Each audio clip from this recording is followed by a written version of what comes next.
మీటింగ్లకు వచ్చిండు కాబట్టి ఇవాళ కుల సమగ్ర ఈ యొక్క కులగణన జరుగుతుంటే ఈ యొక్క సమగ్ర సర్వేలో అధికారులకు సహకరించాల్సినటువంటి ప్రజాప్రతినిధులుగా ఉండి బీఆర్ఎస్ పార్టీ ఎంత దుర్మార్గం అంటే వాళ్ళు ఈ సర్వేలో పాల్గొనలే.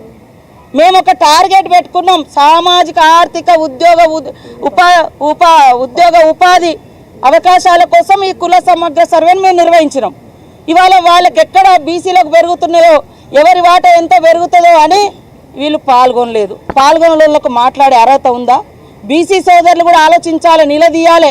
ఎందుకు వాళ్ళు పాల్గొనలేదు? వాళ్ళు అంటే దీన్ని తగ్గించాలనే కదా, ఈ యొక్క కుల సమగ్ర సర్వేను ఉనికిలోకి రానియకుండా చేయాలనే కదా.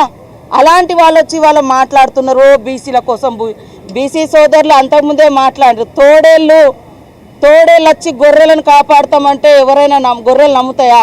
నేను గొర్రెనే కావచ్చు, కానీ నాకంటూ ఒకటి ఉన్నది. కానీ తోడేళ్ళ మీద డిపెండ్ అయి బతికే అంత దారుణమైన పరిస్థితి ఈ రాష్ట్రంలో ఏ వర్గాలకు లేదు. మా జాజుల సీనన్న కూడా అంటాడు, మేము తోడేళ్ళని నమ్ముతామా అమ్మ, మేము గొర్రెలమే కావచ్చు కానీ తోడేళ్ళని నమ్మని. ఇవాళ బీఆర్ఎస్ లీడర్లు ఇవాళ నీతులు మాట్లాడుతున్నారు. మీ ఇంట్లో ఒక పీసీసీ ఒక సెక్రటరీ అంటే ప్రెసిడెంట్గా ఉన్నారు, సీఎంగా ఉన్నారు, కనీసం వర్కింగ్ ప్రెసిడెంట్ కూడా గతి లేదు. బీసీలకు ఎందుకు ఇవ్వలేదు మీరు వర్కింగ్ ప్రెసిడెంట్? 20 ఏళ్లలో కనీసం 20 ఏళ్లలో బీసీ లీడర్లు ఎవరైనా ఎదిగితే వాళ్ళని తొక్కి పడేసిర్రు. ఆలే నరేందర్ లాంటి వాళ్ళని గెంటి పడేసిర్రు, విజయశాంతి వాళ్ళని నెట్టి పడేసిర్రు. మీ కుటుంబాన్ని మాత్రం మంచిగా నడుపుతున్నారు. మీకు మాట్లాడే అర్హత ఉందా? వాళ్ళు వెనుక ఎట్లా పోయి నిలబడుతుర్రో మా బీసీ సోదరులు కూడా ఆలోచించాలి. 10 ఏళ్లల్లో మరి బీసీలకు బడ్జెట్ ఏమి ఇచ్చిర్రు? ఇవాళ నీతులు మాట్లాడుతున్నారు కదా, బడ్జెట్ కేటాయింపులు కూడా లేవు. వాళ్ళు వెనుక ఉండే 5-10 మందో ఇవాళ నేను అంటా ఉన్నా. తలసాని శ్రీనివాస్ యాదవ్ గారు మాట్లాడండి, ఓకే సంతోషం. అయ్యా మరి మీరెందుకు కుల సమగ్ర సర్వేలో పాల్గొనలేదు? ఏం తప్పు ఉంది మాది? ఏం తప్పు రాసినాం? ఓకే నీకు ఇష్టం అంటే నీ కులాన్ని కూడా నువ్వు ఎక్కించుకోలేకపోయినా ఇలాంటి వాళ్ళు ఎంతమంది ఎక్కించుకోలేదు? మరి ఇలాంటి ఆయన ఎక్కించుకోలేదు, పద్మారావు ఎక్కించుకోలేదు బీసీల నుంచి, ఇక అందరు మిగతా అప్పర్ క్యాస్ట్ వాళ్ళు ఎక్కించుకోలేదు. బీసీల నుంచి వీళ్ళిద్దరు ఎక్కించుకోలేదు, మిగతా అంతా దాదాపుగా ప్రజాప్రతినిధులంతా అప్పర్ క్యాస్ట్లోనే ఉన్నారు. వాళ్ళకంటే మన మీద ద్వేషం ఉందనుకో, మరి మీరెందుకు ఎక్కించుకోలేదా? ఇట్లా మిమ్మల్ని ఫాలో అయ్యి కూడా మరి వేలల్లో ఎవరైనా తగ్గిపోయారేమో, దానికి కూడా మీరే కారణం. ఒకవేళ 1% 2% ఎవరైనా ఎక్కించుకోకుంటే. తలసాని శ్రీనివాస్ యాదవ్ ఒక కాన్స్టిట్యున్సీకి ఎమ్మెల్యే, మరి ఆయన ఫాలోవర్స్ అందరిని ఎక్కియాలి కదా. అరే మన కులం ఎంతో మనం చూపించుకోవాలి, రాయించుకోండి అని చెప్పాలి కదా.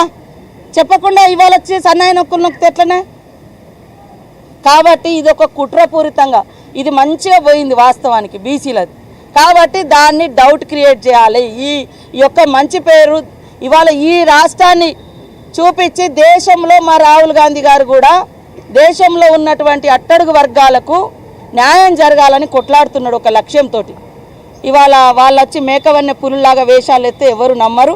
మన సీఎం రేవంత్ రెడ్డి గారికి పూర్తి చిత్తశుద్ధితోటి ఉన్నారు కాబట్టే నిన్న చారిత్రాత్మకమైనటువంటి 2 కులాలకు సంబంధించి 2 వర్గాలకు సంబంధించి స్పష్టత ఇచ్చి మేమెంతో మాకంతా ఎవరిది వాళ్లకు వాటా ఇచ్చి పంచుకుందాం, పంచాది తెంచుకుందాం అనే రకంగా అది క్లియర్ చేయడం జరిగింది. అందరూ ఆమోదించారు, సంతోషపడ్డారు. కానీ ఈ సంతోషపడ్డ ప్రజల యొక్క సంతోషాన్ని